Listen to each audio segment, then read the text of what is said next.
Harry Potter and the Philosopher's Stone by J.K. Rowling. Chapter 4 The Keeper of the Keys. Boom! They knocked again. Dudley jerked awake. "Where is the cannon?" he said stupidly. There was a crash behind them and Uncle Vernon came skidding into the room. He was holding a rifle in his hands. Now they knew what had been in the long, thin package he had brought with them. "Who's there?" he shouted. "I warn you, I am armed." There was a pause. Then, smash! The door was hit with such force that it swung clean off its hinges and with a deafening crash landed flat on the floor. A giant of a man was standing in the doorway. His face was almost completely hidden by a long, shaggy mane of hair and a wild, tangled beard, but you could make out his eyes glinting like black beetles under all the hair. The giant squeezed his way into the hut, stooping so that his head just brushed the ceiling. He bent down, picked up the door, and fitted it easily back into its frame. The noise of the storm outside dropped a little. He turned to look at them all. "Couldn't make us a cup of tea, could you? It's not been an easy journey." He strode over to the sofa where Dudley sat frozen with fear. "Budge up, you great lump," said the stranger. Dudley squeaked and ran to hide behind his mother, who was crouching terrified behind Uncle Vernon. "And here's Harry," said the giant. Harry looked up into the fierce, wild, shadowy face and saw that the beetle eyes were crinkled in a smile. "Last time I saw you was only a baby," said the giant. "You look a lot like your dad, but you have got your mom's eyes." Uncle Vernon made a funny rasping noise. "I demand you that you leave at once, sir," he said. "You are breaking and entering." "Ah, shut up, Dursley, you great prune," said the giant. He reached over the back of the sofa, jerked the gun out of Uncle Vernon's hands, bent it into a knot as easily as if it had been made of rubber, and threw it into a corner of the room. Uncle Vernon made another funny noise, like a mouse being trodden on. "Anyway, Harry," said the giant, turning his back on the Dursleys, "a very happy birthday to you. Got something for you here. I might have sat on it at some point, but it will taste all right." From an inside pocket of his black overcoat, he pulled a slightly squashed box. Harry opened it with trembling fingers. Inside was a large, sticky chocolate cake with "Happy Birthday, Harry" written on it in green icing. Harry looked up at the giant. He meant to say thank you, but the words got lost on the way to his mouth, and what he said instead was, "Who are you?" The giant chuckled. "True, I haven't introduced myself. RUBEUS HAGRID, keeper of the keys and grounds at Hogwarts." He held out an enormous hand and shook Harry's whole arm. "What about that tea then, huh?"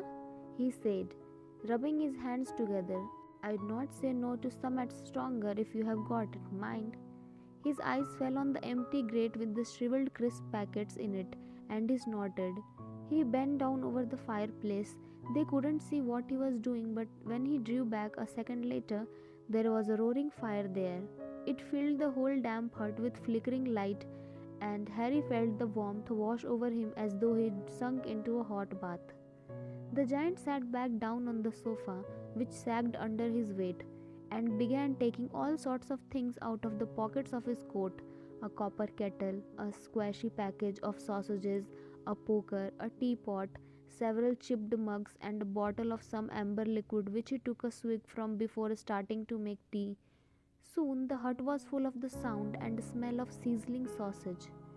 Nobody said a thing while the giant was working, but as he slid the first 6 fat, juicy, slightly burnt sausages from the poker, Dudley fidgeted a little. Uncle Vernon said sharply, "Don't touch anything he gives you, Dudley." The giant chuckled darkly. "Your great pudding of a son don't need fattening any more, Dursley. Don't worry." He passed the sausages to Harry, who was so hungry he had never tasted anything so wonderful, but he still couldn't take his eyes off the giant. Finally, as nobody seemed about to explain anything, he said, "I'm sorry, but I still don't really know who you are." The giant took a gulp of tea and wiped his mouth with the back of his hand. "Call me Hagrid," he said. "Everyone does, and like I told you, I'm keeper of keys at Hogwarts. You'll know all about Hogwarts, of course." No," said Harry. Hagrid looked shocked. "Sorry?"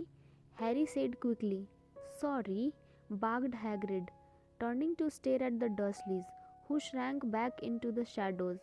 "It's them as should be sorry. I knew you weren't getting your letters, but I never thought you wouldn't even know about Hogwarts. For crying out loud. Did you never wonder where your parents learnt it all?" "All what?" asked Harry. "All what?" Hagrid thundered. "Now wait just 1 second." He had leaped to his feet. In his anger, he seemed to fill the whole hut. The Dursleys were cowering against the wall. "Do you mean to tell me," he growled at the Dursleys, "that this boy knows nothing about anything?" Harry thought this was going a bit far. He had been to school after all, and his marks weren't bad. "I know some things," he said. "I can, do maths and stuff." But Hagrid simply waved his hand and said, "About our world, I mean your world, my world, your parents' world." "What world?" Hagrid looked as if he was about to explode. "Dursley," he boomed. Uncle Vernon, who had gone very pale, whispered something that sounded like Mimble Wimble. Hagrid stared wildly at Harry. "But you must know about your mom and dad," he said. "I mean, they're famous. You are famous." "What? My mom and dad weren't famous, were they?" You don't know? You don't know?" Hagrid ran his fingers through his hair, fixing Harry with a bewildered stare. "You don't know what you are?" he said finally. Uncle Vernon suddenly found his voice. "Stop," he commanded. "Stop right there, sir. I forbid you to tell the boy anything." A braver man than Vernon Dursley would have quailed under the furious look Hagrid now gave him. When Hagrid spoke, his every syllable trembled with rage. "You never told him what was in the letter Dumbledore left for him. I was there. I saw Dumbledore leave it, Dursley, and you have kept it from him all these years." "Kept what from me?" said Harry eagerly. "Stop, I forbid you," yelled Uncle Vernon in panic. Aunt Petunia gave a gasp of horror. "Ah, go boil your heads, both of you," said Hagrid. "Harry, you're a wizard." There was silence inside the hut. Only the sea and the whistling wind could be heard. "I am a what?" gasped Harry. "A wizard, of course," said Hagrid, sitting back down on the sofa, which groaned and sank even lower and thumping good on, I would say, once you have been trained up a bit. "With a mom and dad like yours, what else would you be? And I reckon it's about time you read your letter." Harry stretched out his hand at last to take the yellowish envelope addressed in emerald green to Mr. H. Potter, the floor, hut on the rock, the sea. He pulled out the letter and read. "Hogwarts School of Witchcraft and Wizardry. Headmaster Albus Dumbledore. Order of Merlin, First Class, Grand Sorcerer, Chief Warlock, Supreme Mugwump, International Confederate of Wizards. Dear Mr. Potter, we are pleased to inform you that you have a place at Hogwarts School of Witchcraft and Wizardry. Please find enclosed a list of all necessary books and equipment. Term begins on 1st September. We await your owl by no later than 31st July. Yours sincerely, Minerva M. McGonagall, Deputy Headmistress." Questions exploded inside Harry's head like fireworks, and he couldn't decide which to ask first. After a few minutes, he stammered, "What does it mean? They await my owl?" "Galloping gorgons, that reminds me," said Hagrid, clapping a hand to his forehead with enough force to knock over a cart horse. And from yet another pocket inside his overcoat, he pulled an owl, a real live, rather ruffled-looking owl, a long quill and a roll of parchment. With his tongue between his teeth, he scribbled a note which Harry could read upside down. "Dear Mr. Dumbledore, given Harry his letter, taking him to buy his things tomorrow. Weather's horrible, hope you are well. Hagrid." Hagrid rolled up the note, gave it to the owl, which clammed it in its beak went to the door and threw the owl into the storm. Then he came back and sat down as though this was as normal as talking on the telephone. Harry realized his mouth was open and closed it quickly. "Where was I?" said Hagrid. But at that moment, Uncle Vernon, still ashen-faced but looking very angry, moved into the firelight. "He's not going," he said. Hagrid grunted. "I would like to see a great muggle like you stop him," he said. "A what?" said Harry, interested. "A muggle," said Hagrid. "It's what we call non-magic folk like them, and it's your bad luck you grew up in a family of the biggest muggles I ever laid eyes on. We swore when we took him in we'd put a stop to that rubbish," said Uncle Vernon. "Swore we'd stamp it out of him, wizard indeed." "You knew," said Harry. "You knew I am a wizard?" "Knew?" shrieked Aunt Petunia suddenly. "Knew, of course, we knew. How could you not be? My dratted sister being what she was. Oh, she got a letter just like that and disappeared off to that school and came home every holiday with her pockets full of frog spawn, turning teacups into rats. I was the only one who saw her for what she was, a freak. But for my mother and father, oh no, it was Lily this and Lily that. They were proud of having a witch in the family." She stopped to draw a deep breath and then went ranting on. It seemed she had been wanting to say all this for years. "Then she met that Potter at school and they left and got married and had you. And of course I knew you'd be just the same, just as strange, just as abnormal. And then, if you please, she went and got herself blown up and we got landed with you." Harry had gone very white. As soon as he found his voice, he said, "Blown up? You told me they died in a car crash." "Car crash?" roared Hagrid, jumping up so angrily that the Dursleys scuttled back to their corner. "How could a car crash kill Lily and James Potter? It's an outrage, a scandal. Harry Potter not knowing his own story when every kid in our world knows his name." "But why? What happened?" Harry asked urgently. The anger faded from Hagrid's face. He looked suddenly anxious. "I never expected this," he said in a low, worried voice. "I had no idea. When Dumbledore told me there might be trouble getting hold of you, how much you didn't know. Harry, I don't know if I'm the right person to tell you, but someone's gotta. You can't go off to Hogwarts not knowing." He threw a dirty look at the Dursleys. "Well, it's best you know as much as I can tell you, mine. I can't tell you everything. It's a great mystery, parts of it." He sat down, stared into the fire for a few seconds, and then said, "It begins, I suppose, with a person called, but it's incredible you don't know his name. Everyone in our world knows." "Who?" "Well, I don't like saying the name if I can help it. No one does." "Why not?" "Gulpin gargoyles." "Harry, people are still scared." "Blimey, this is difficult. See, there was this wizard who went bad. As bad as you could go. Worse. Worse than worse. His name was—" Hagrid gulped, but no words came out. "Could you write it down?" Harry suggested. "Nah, can't spell it. All right. Voldemort." Hagrid shuddered. "Don't make me say it again. Anyway, this wizard, about 20 years ago now, started looking for followers.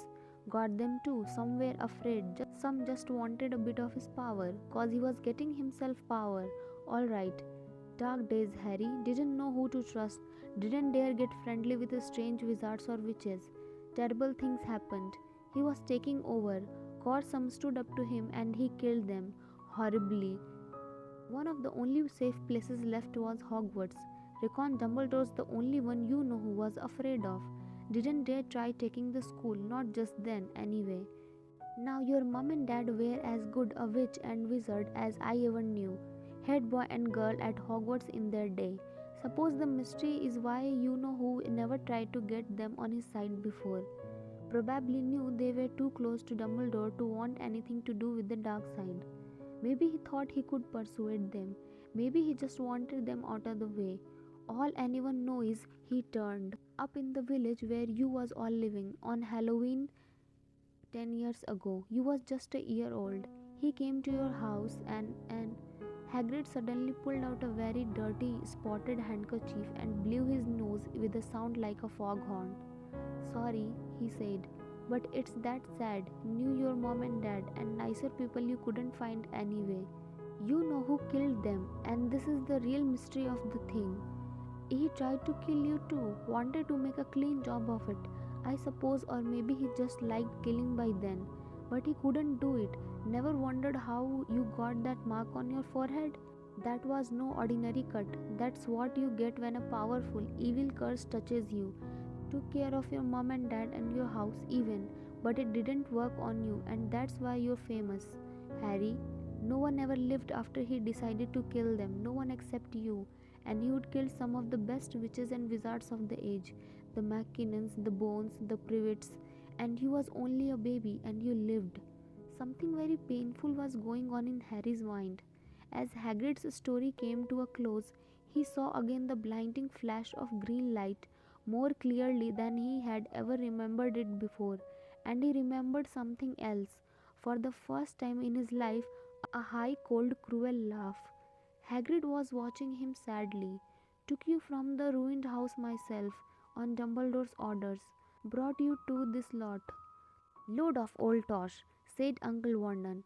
Harry jumped. He had almost forgotten that the Dursleys were there. Uncle Vernon certainly seemed to have got back his courage.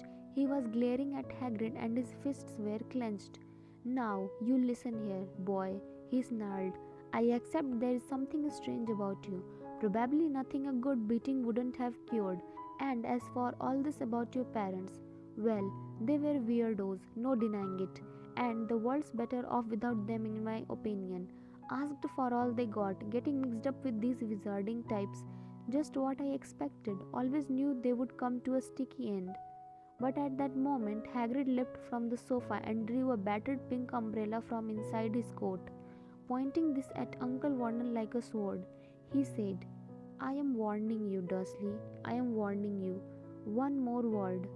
In danger of being speared on the end of an umbrella by a bearded giant, Uncle Vernon's courage failed again. He flattened himself against the wall and fell silent. That's better, said Hagrid, breathing heavily and sitting back down on the sofa, which this time sagged right down to the floor. Harry, meanwhile, still had questions to ask, hundreds of them. But what happened to Wall? Sorry, I mean, you know who? Good question, Harry. Disappeared, vanished. Same night he tried to kill you, makes you even more famous. That's the biggest mystery. See, he was getting more and more powerful. Why did he go? Some say he died. Quad swallow, in my opinion. Do know if he had enough human left in him to die. Some say he is still out there, biding his time like, but I don't believe it. People who was on his side came back to ours. Some of them came out of kinder traces. Don't reckon they could have done if he was coming back. Most of us reckon he's still out there somewhere but lost his powers. Too weak to carry on. Cause something about you finished him, Harry. There was something going on that night he hadn't counted on. I do know what it was, no one does, but something about you stumped him. All right. Hagrid looked at Harry with warmth and respect blazing in his eyes. But Harry, instead of feeling pleased and proud, felt quite sure there had been a horrible mistake. A wizard? Him? How could he possibly be? He would spend his life being clouted by Dudley and bullied by Aunt Petunia and Uncle Vernon. If he was really a wizard, why hadn't they been turned into warty toads every time they tried to lock him in his cupboard? If he had once defeated the greatest sorcerer in the world, how come Dudley had always been able to kick him around like a football? Hagrid, he said quietly, I think you must have made a mistake. I don't think I can be a wizard. To his surprise, Hagrid chuckled. Not a wizard, huh? Never made things happen when you was scared or angry? Harry looked into the fire. Now he came to think about it. Every odd thing that had ever made his aunt and uncle furious with him had happened when Harry had been upset or angry. Chased by Dudley's gang, he had somehow found himself out of their reach. Dreading going to school with that ridiculous haircut, he would manage to make it grow back. And the very last time Dudley had hit him, hadn't he got his revenge without even realizing he was doing it? Hadn't he set a boa constrictor on him? Harry looked back at Hagrid, smiling, and saw that Hagrid was positively beaming at him. "See," said Hagrid, "Harry Potter, not a wizard. You wait, you'll be right famous at Hogwarts." But Uncle Vernon wasn't going to give in without a fight. "Haven't I told you he's not going?" he hissed. "He's going to Stonewall High, and he'll be grateful for it. I've read those letters, and he needs all sorts of rubbish, spell books and wands, and if he wants to go, a great muggle like you won't stop him," growled Hagrid. "Stop Lily and James Potter's son going to Hogwarts, you mad. His name's been down ever since he was born. He's off to the finest school of witchcraft and wizardry in the world. 7 years there, and he won't know himself. He will be with youngsters of his own sort, for a change, and he will be under the greatest headmaster Hogwarts ever had, Albus Dumbledore. I am not paying for some crackpot old fool to teach him magic tricks," yelled Uncle Vernon. But he had finally gone too far. Hagrid seized his umbrella and whirled it over his head. "Never," he thundered, "insult Albus Dumbledore in front of me." He brought the umbrella swishing down through the air to point at Dudley. There was a flash of violet light, a sound like a firecracker, a sharp squeal, and next second Dudley was dancing on the spot with his hands clasped over his fat bottom, howling in pain. When he turned his back on them, Harry saw a curly pig's tail poking through a hole in his trousers. Uncle Vernon roared. Pulling Aunt Petunia and Dudley into the other room, he cast one last terrified look at Hagrid and slammed the door behind them. Hagrid looked down at his umbrella and stroked his beard. "Shoulda not lost me temper," he said ruefully, "but it didn't work anyway. Meant to turn him into a pig, but I suppose he was so much like a pig anyway. There wasn't much left to do." He cast a sideways look at Harry under his bushy eyebrows. "Be grateful if you didn't mention that to anyone at Hogwarts," he said. "I am not supposed to do magic, strictly speaking. I was allowed to do a bit to follow you and get your letters to you and stuff. One of the reasons I was so keen to take on the job." "Why aren't you supposed to do magic?" asked Harry. "Oh, well, I was at Hogwarts myself, but I got expelled. To tell you the truth, in me third year, they snapped me wand in half and everything, but Dumbledore let me stay on as gamekeeper. Great man Dumbledore." "Why were you expelled?" "It's getting late and we have got lots to do tomorrow," said Hagrid loudly. "Gotta get up to town, get all your books and that." He took off his thick black coat and threw it to Harry. "You can keep under that," he said. "Don't mind if it wriggles a bit. I think I still got a couple of dormies in one of the pockets."